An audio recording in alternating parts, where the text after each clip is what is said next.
Now for this hour, we start with Asia. Iran's prosecutor general has said economic protests are legitimate, but any attempt to create unrest will be met with decisive response. Demonstrations began after the rial fell to record lows, hitting Tehran and other major cities with shop closures and mass protests. Meanwhile, President Pezeshkian has called for talks with protest leaders and promised reforms to protect citizens' purchasing power. Inflation has soared, with food prices up to 72% and medical goods up to 50%, fueling public anger. According to the reports, mechanisms will be set up for dialogue, while readiness to respond firmly remains in place. Now for this discussion, we welcome Major General Gigi Dwivedi. He's a defense analyst, joins us live from New Delhi. Thank you very much, Major General, for joining us once again. Good to see you. Now, thank you so much. Thank you. Now, looking at this, is Iranian government realizing the power of the people? Because in the past we saw forcefully protests being stopped or controlled, but this time it seems like they are allowing a space for people to speak up. Well, Asuma, the point is that these protests are actually deep-rooted. We are only seeing the manifestation of these protests because there is general discontentment among the public at large with the current regime, and there are triggers which actually have instigated, or I would say which have triggered these protests.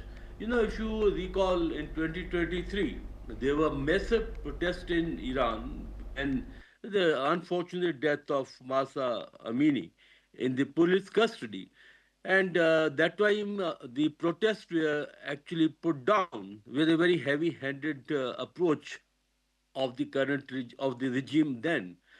Currently, you see, the protests got both the socio-economic issues, because socio-economic issues are linked very closely, and they are driven by the students.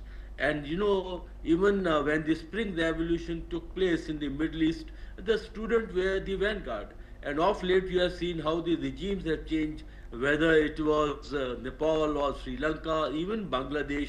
The students have taken a very proactive approach, and they are the ones who are actually leading the protest.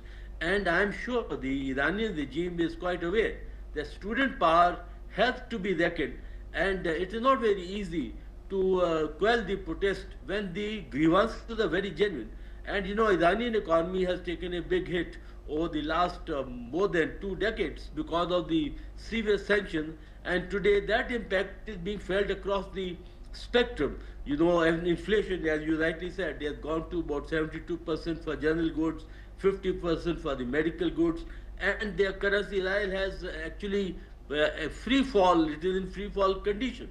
So therefore, these protests are hitting the rank and file, and the students, of course, have taken it on to protest against the socio-economic issues. But I am sure that they have given space. The Iranian current government, the Pezeshkian president, is known to be slightly more liberal in approach, to have a dialogue with the student. I think that's the only way forward. But in the long run, Asuma, I think the current regime has to open out, because this heavy-handed approach, or this governance by the religious teacher, has limitation, and I think that point is being reached where it is going beyond the tolerance, and economic issues are basically the trigger, but there's deeper socio-economic problems that are afflicting Iran for quite some time, Asuma.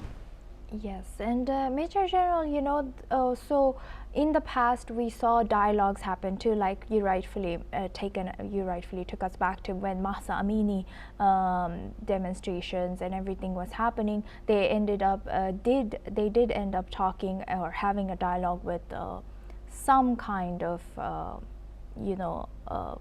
leader or protest leaders, but nothing really changed, or nothing in concrete changed. So do you think this time now that the government is opening up once the same, let's have a dialogue, or we will have a dialogue, or also the dialogue hasn't taken place, what risks or opportunities do the protest leaders have in engaging with the government once again? Well, Suma, the point is this time it is the economic issues which are overriding the political issues. When Masa Amini's death took place, that was more of his social issues. But the economic issues are hitting all rank and file. And if the economy is not on track, I don't think the protests are going to die down. And economy cannot come on track in case the current sanctions which are levied on the Iranian regime are eased out. So therefore, I think the current government will have to tackle the issues on two fronts. One is that how to get the economy at least reasonably on track, means how to soften up the sanction. And secondly, they have to give space to the student, because until they show tangible progress on the economic issues, the students will have a very strong reason to continue with the protest, because it's no more socio, it is more economic, but economic socios are linked. So I think the current regime has to take a very tough call, and they'll have to change the way Iran is being governed, because economic issues are very vital. When they hit the common person, then you cut across everything, and then you have a very common cause. And today I think Iranian protests are being driven by students on a very, I would say, genuine ground of economy, and this cannot be handled just by doing the cosmetic kind of changes. Changes will have to come deep rooted, otherwise the Iranian regime is against a very tough situation. And to my mind, if the wisdom prevails, they'll have to mend their ways, they'll have to give greater freedom to the student, and also bring in serious economic changes, means soften up the sanctions, or else this situation is only going to worsen. Suma. Thank you very much, Retired Major General Gigi Dwivedi, for sharing that. Please stay with us as we come back to you for our next discussion as well.